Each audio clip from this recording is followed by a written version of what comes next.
90 రోజుల కోర్సు పూర్తి చేస్తే చాలు 100% ప్లేస్మెంట్ సపోర్ట్ తో సాఫ్ట్వేర్ జాబ్ మీ సొంతం. వెంటనే కోడ్ జ్ఞాన్ డెస్టినేషన్ ని సంప్రదించండి. Welcome to Suman TV. నేను మీ సుమన్ టీవీ. 2025లో కనుక మనం చూసుకుంటే వేదిక్ ఆస్ట్రాలజీ ప్రకారం కన్యా రాశి వారికి ఎస్పెషల్లీ విమెన్కి ఏ విధంగా ఉంటుంది, వేదిక్ ఆస్ట్రాలజీ ఏం చెప్తుంది అనేది ఈరోజు మనతో పాటు వేదిక్ ఆస్ట్రాలజర్ ఉమా గారు ఉన్నారు. వారి మాట్లాడి తెలుసుకుందాం. నమస్కారం ఉమా గారు. నమస్తే నాగరాజు గారు. 2025లో కనుక మనం చూసుకుంటే అన్న వేదిక్ ఆస్ట్రాలజీ ప్రకారం విమెన్కి, అది కూడా కన్యా రాశి వారికి ఏ విధంగా ఉండే అవకాశం ఉంటుంది, ఎస్పెషల్లీ వారి గుణగణాలు అసలు ఏ విధంగా ఉంటాయి? కన్యా రాశి అంటే ఉత్తరా నక్షత్రము 2, 3, 4, హస్త చిత్తా నక్షత్రము 1, 2 పాదాల వరకు కన్యా రాశిగా పరిగణించబడతారు. So especially the original 6th house కన్యా రాశి అండి. సో చెప్పాలంటే నిత్యము ఈ కన్యా రాశిలో జన్మించినటువంటి స్త్రీలు నిత్యము పోరాటం చేయాల్సిందే, అంటే నిత్యము కష్టపడాల్సినటువంటి అవసరం ఉంటుంది, నిత్యము ఒక ఆరోగ్య ఇబ్బందితో ఇబ్బంది పడాల్సిన అవసరం ఉంటుంది. అంటే అందరికీ నేను చెప్పట్లేదు, జాతకంలో కనుక మీకు లగ్నం బలంగా ఉంటే మీకు ఆరోగ్య సమస్యలు తగ్గుతాయి.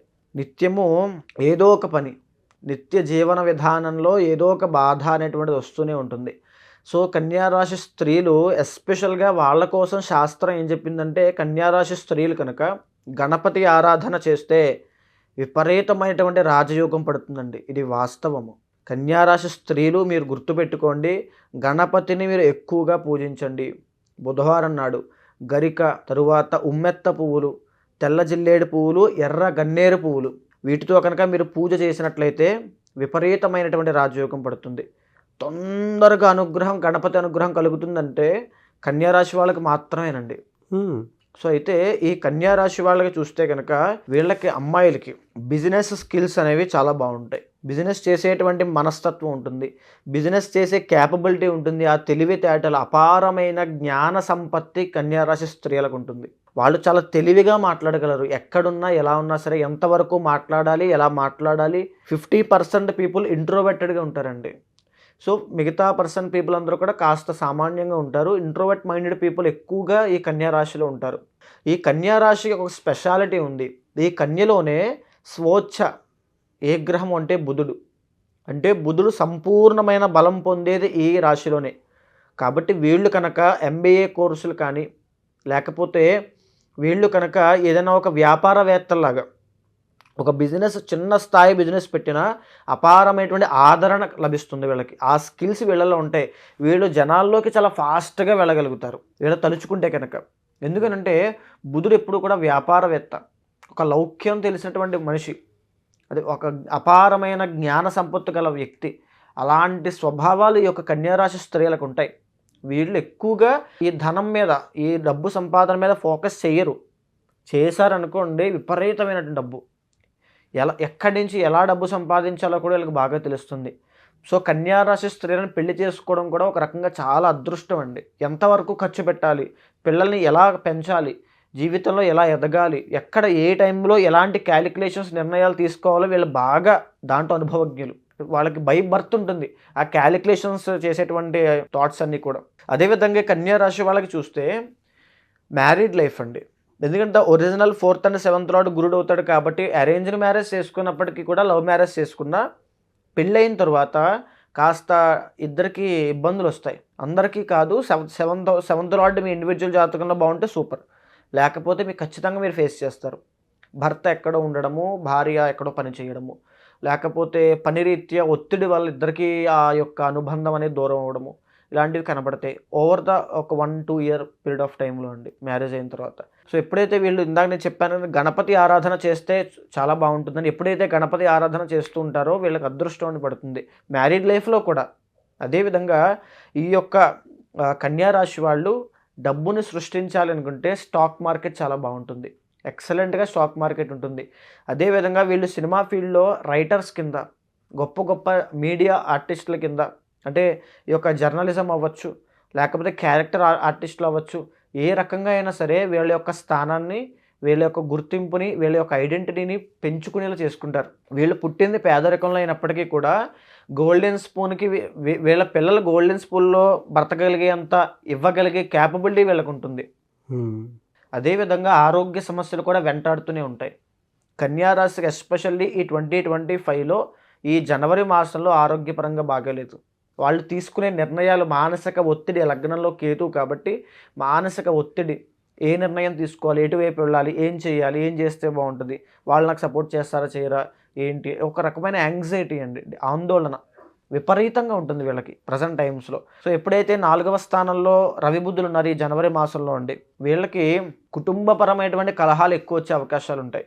సో ఇప్పుడు కన్యారాశి వాళ్ళు కుటుంబానికి చాలా విలువ ఇవ్వాలి, కుటుంబ సభ్యులను గౌరవించాలి. ఎయిదర్ పెళ్ళైన వాళ్ళు అత్తగారినైనా అవ్వచ్చు, తల్లిదండ్రులైనా అవ్వచ్చు, ఆ విషయంలో చాలా జాగ్రత్త తీసుకోవాలి, లేకపోతే కుటుంబం నుంచి వ్యతిరేకత వచ్చే అవకాశాలు ఉంటాయి. అదేవిధంగా 6వ స్థానంలో శుక్ర శనులు ఉన్నారు, మంచి యోగిస్తున్నారు కాబట్టి వీళ్ళకి వృత్తిరీత్యా ఆదాయపరంగా ఇంక దేనికి లోటు లేదు వృత్తి వ్యాపారాలలో. దాంతో ఇప్పుడు నడిచేటువంటి 7వ స్థానంలో ఉన్నటువంటి రాహు వల్ల ఎవరైనా ఉమ్మడి వ్యాపారం చేస్తూ ఉంటే పార్ట్నర్షిప్లో కనుక వాళ్ళకి ఇబ్బందులు వస్తాయి. ఖచ్చితంగా బిజినెస్లో కాస్త ఇబ్బంది కలిగేటువంటి అవకాశం ఉంటుంది. ఎందుకనంటే మళ్ళీ 6th ఈ శుక్రశనులు బాగున్నప్పటికీ కూడా 7th లార్డ్ రాహు ఎప్పుడైతే పాడయ్యాడో అట్ ద సేమ్ టైం బాగుంది బాగలేదు. అంటే వ్యాపారం విషయంలో జనవరి 15 దాకా చాలా బాగుంటుంది, జనవరి 15 తర్వాత నుంచి కాస్త డల్ అయ్యే అవకాశాలు ఉంటాయి కాబట్టి జాగ్రత్త చూసుకోవాలి. అదేవిధంగా ఈ కన్యారాశి వాళ్ళకి 11వ స్థానంలో కుజుడు స్తంభించాడు కాబట్టి జనవరి 23 దాకా పెద్దలు, ఆ సంఘంలో ఉండేటువంటి పెద్దలు అవ్వచ్చు, సమాజంలో ఉండేటువంటి పెద్దలు అవ్వచ్చు, వీళ్ళ ఇంట్లో ఉండేటువంటి పెద్దలు అవ్వచ్చు, వాళ్ళ వల్ల ఒత్తిడి ఎక్కువ అయ్యేటువంటి అవకాశం ఉంటుంది. కాబట్టి ఈ కన్యారాశి వాళ్ళకి ఈ జనవరి మాసంలో ఈ ఫలితాలు ఉన్నప్పటికీ 2025లో ఎప్పుడైతే జాతకంలో ఈ యొక్క రాహు మే 18వ తారీఖు తర్వాత 6వ స్థానంలోకి వస్తున్నాడో అపారమైనటువంటి రాజయోగం పట్టబోతుంది. ఉన్నటువంటి ఆరోగ్య సమస్యలన్నీ తగ్గిపోతాయి.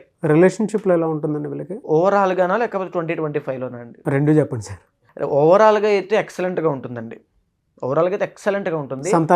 సంతానపరంగా కూడా అంత ఇబ్బందులు ఏముండవు. కానీ మేజర్గా సంతానం కన్సీవ్ అయ్యారని చెప్పి వార్త విన్న తర్వాత డెలివరీ అయ్యే లోపు కాస్త ఆరోగ్య సమస్యలు వస్తాయి ఖచ్చితంగా. ఎందుకంటే ఒరిజినల్ 5th లార్డ్ వచ్చి శని అవుతాడు కాబట్టి భయపడతాడు, టెన్షన్ పడేలా చేస్తాడు. కాబట్టి ఆ విషయంలో చాలా జాగ్రత్తగా ఉండాలి. ఇప్పుడు నడిచేటువంటి 2025లో మే 18వ తారీఖు దాకా వీళ్ళకి వైవాహిక జీవితంలో ఇబ్బందులు ఉంటాయి, రిలేషన్షిప్లో ప్రాబ్లమ్స్ ఉంటాయి. మే 18 తర్వాత ఎక్సలెంట్గా ఉంటుంది. అదేవిధంగా 7వ స్థానంలోకి శని రాబోతున్నాడు, అది చాలా మంచిదే. అదేవిధంగా 10వ స్థానంలోకి గురుడు రాబోతున్నాడు, ఇది చాలా ముఖ్యమైనదండి. ఎందుకనంటే కన్యారాశి వాళ్ళకి మే 15వ తారీఖు తర్వాత నుంచి ఎవరైతే సెటిల్ అవ్వలేదో అమ్మాయిలు వాళ్ళందరూ సెట్ అయిపోతారు, మంచి మంచి ఉద్యోగాలు వస్తాయి. మీరు అనుకునేటువంటి కోరిక, మీరు గణపతిని ఆరాధన చేయండి, మీరు కోరుకున్నటువంటి కోరిక ఉన్నటువంటి వృత్తుల్లోకి వెళ్ళిపోతారు. సక్సెస్ అనేది కెరీర్ పరంగా మే 15వ తారీఖు తర్వాత చూడబోతున్నారు. ఓకే, 100%. మిగతా మంత్లో ఎలా ఉంటుందండి? మిగతా మంత్లో ఎప్పుడైతే అక్టోబర్ నెలలో 11వ స్థానంలోకి గురుడు వచ్చిన తర్వాత అప్పుడు కూడా బాగుంటుంది. కానీ ఈ మే టు అక్టోబర్ ఉన్నంత కాదు. కానీ 2025 మే తర్వాత నుంచి ఇప్పుడు మీద వాళ్ళ పరిస్థితి చాలా బాగుంటుందని చెప్పాలి. కెరీర్ పాయింట్లో చూసినప్పుడు ఏ కెరీర్ ఎక్కువ పరిస్థితి అవకాశం? ఎక్కువగా వీళ్ళకి బిజినెస్ అండి. అంటే వృత్తి అనేటువంటిది వీళ్ళకి బిజినెస్ చేస్తే అపారమైన అత్యున్నతమైనటువంటి శిఖరాలకు వెళ్ళిపోతారు. అంటే ఉద్యోగం అనేది వీళ్ళకి అచ్చు రాదని చెప్పాలి. సో వీళ్ళ యొక్క అంటే వీళ్ళు ఉద్యోగం చేస్తున్నప్పటికీ కూడా గొప్పదైనటువంటి టాలెంట్ పెట్టుకుని కూడా బిజినెస్ చేసే టాలెంట్ పెట్టుకుని ఉద్యోగం చేస్తున్నారు అంతే. దాన్ని అలాగే చూసుకోవాలి తప్ప ఉద్యోగంలో నాకు బాగానే ఉంది కదా బిజినెస్ అంటారు ఏంటి అనుకుంటే వాళ్ళదే దోషం అవుతుంది. ఎందుకంటే వాళ్ళకి అంతటి గొప్ప స్థాయికి వెళ్ళే బిజినెస్ స్కిల్స్ ఉంటాయి. వాళ్ళ యొక్క అంతర్గత జాతకంలో ఏ బుధుడో నిజంగా కన్యలో ఉన్నాడు అనుకోండి, భద్ర మహాపురుష యోగం పట్టినట్టే వాళ్ళకి. దోషాలు ఏముంటాయండి? దోషాలంటే మేజర్గా ఆరోగ్యం అండి. ద ఒరిజినల్ 6th హౌస్ కాబట్టి ఆరోగ్యం చాలా సెన్సిటివ్, ఫిజికల్గా ఉంటారు, ఫిజికల్గా చాలా సెన్సిటివ్గా ఉంటారు. సో అక్కడ నలిగిపోతారు కాస్త. సో ఆరోగ్యపరంగా వీళ్ళు చాలా కేర్ తీసుకోవాలి. ఏ వారం కలిసి వచ్చే అవకాశం ఉంటుంది సార్ వాళ్ళకి? ఎక్కువగా వీళ్ళకి గురువారం అండి, గురువారము అండ్ ఇంకా చెప్పాలంటే బుధవారము, గురువారాలు రెండు కూడా ఎక్సలెంట్గా ఉంటాయి. ఎక్కువగా గురువారము తర్వాత బుధవారము చాలా బాగుంటుంది. గణపతి ఆరాధన ఎందుకంటే స్ట్రెస్ చేసి చెప్తున్నానంటే ఈవెన్ గణపతి యొక్క ఉపాసనలో కూడా కన్యారాశి గురించి చాలా గొప్పగా ఉంటుందండి. కన్యారాశిలో జన్మించిన స్త్రీలైనా పురుషులైనా గణపతిని నిత్యం ఆరాధన చేస్తూ ఉంటే వాళ్ళకి ఎలాంటి కష్టం ఉన్నా సరే అవన్నీ పోయి అష్ట ఐశ్వర్యములు వస్తాయండి, తొందరగా సిద్ధిస్తుంది. ఏ రాశికైనా గణపతి యొక్క అనుగ్రహం అంటే కేవలం కన్యారాశికే, అది వాళ్ళకు ఉన్నటువంటి అదృష్టం. దాన్ని సద్వినియోగం చేసుకోండి, గణపతికి ప్రతి నిత్యము ఆరాధన చేయండి. Anyways thank you so much Uma గారు. నమస్తే అండి. చాలామంది అంటే మీ దగ్గర జాతక చక్రం ప్రకారం ఎవరైతే చూపించుకొని వ్యక్తిగత జాతకం చూపించుకునే వాళ్ళు ఉన్నారో చాలా పాజిటివ్ ఫీల్ అవుతున్నారు. At the same time feedback కూడా ఇవ్వడం జరిగింది. ఇప్పటికీ వీడియోస్ చూసిన తర్వాత ఓకే, ఏదైనా వాళ్ళ వ్యక్తిగత జాతకంలో దోషాలున్నా వాటి నుంచి బయటపడాలి అనుకున్నా, లేదంటే కెరీర్ని చూస్ చేసుకునేటప్పుడు రైట్ కెరీర్ని ఎప్పుడు ఏ విధంగా చూస్ చేసుకోవాలి, లేదా అంటే 2025 కనుక మనం చూసుకుంటే ఏ విధంగా ఉంటుంది అనుకున్నటువంటి వాళ్ళు కూడా ఉంటారు. వాళ్ళు మిమ్మల్ని అప్రోచ్ అవ్వచ్చా? అప్రోచ్ అవ్వాలి అంటే ప్రాసెస్ ఏంటి? కొంతమందికి వ్యక్తిగత దోషాలు ఉన్నప్పుడు పెళ్ళిళ్ళవో కొన్ని పూజలు, యజ్ఞాలు, యాగాలు, హోమాలు లాంటివి చేస్తే వాళ్ళకి డెఫినెట్గా కలిసి వచ్చే అవకాశం ఉంటుందని చెప్పేసి అనుకుంటూ ఉంటాం మనం. వాళ్ళు నమ్మే నమ్మకాన్ని బట్టి ఉంటుంది. అట్ ద సేమ్ టైం కొంతమంది ఏంటంటే పెళ్ళిళ్ళు డిలే అవుతూ ఉంటాయి. ఈవెన్ రాబోయేటువంటి పెళ్ళిళ్ళ సీజన్లో అయినా సరే ఒక మంచి ముహూర్తం కోసం ఇలాంటి వాళ్ళని అప్రోచ్ అవుదాం అనుకుంటారు. అప్రోచ్ అవ్వచ్చా? ప్రాసెస్ ఏంటి? తప్పకుండా అండి. ఎందుకనంటే ప్రతి ఒక్కరికి కూడా ఏదో ఒక సమస్య ఉంటుంది, దాని ద్వారా ఏదో ఒక ఉపశమనం పొందుతాము అనే ఆశతో ఉంటారు. సో వాళ్ళందరికీ నేను చెప్పేది ఏమిటంటే అమ్మా, మీరు కన్సల్ట్ అవ్వండి, అపాయింట్మెంట్ తీసుకోండి. మీ ఇండివిజువల్ జాతకాన్ని అనలైజ్ చేసిన తర్వాత నేను ఒక పూజ రెమెడీ చేయించిన తర్వాత ఖచ్చితంగా ఆ సమస్య నుంచి బయటకు వస్తారనే కాన్ఫిడెన్స్ మాత్రం నేను ఇస్తాను. ఏ ముహూర్తం ఉన్నా ఏమున్నా సరే ఖచ్చితంగా కన్సల్ట్ అవ్వచ్చు. కన్సల్ట్ అయితే మా టీం ఎవరైతే మా వాళ్ళు ఉంటారో మీకు డీటెయిల్స్ అన్నీ చెప్తారు, మీతో మాట్లాడతారు. తప్పకుండా నేను మీతో మాట్లాడతాను. ఓకే, అప్రోచ్ అవ్వచ్చు మిమ్మల్ని. తప్పకుండా అండి. ముహూర్తాలు, పేరు, దాంతోపాటు కొంతమంది గృహప్రవేశానికి సంబంధించింది, పెళ్లి ముహూర్తానికి సంబంధించింది కూడా అప్రోచ్ అవ్వాలనుకుంటారు. తప్పకుండా అవ్వచ్చు అండి. దేనికి. Anyways, thank you so much Uma గారు. నమస్తే.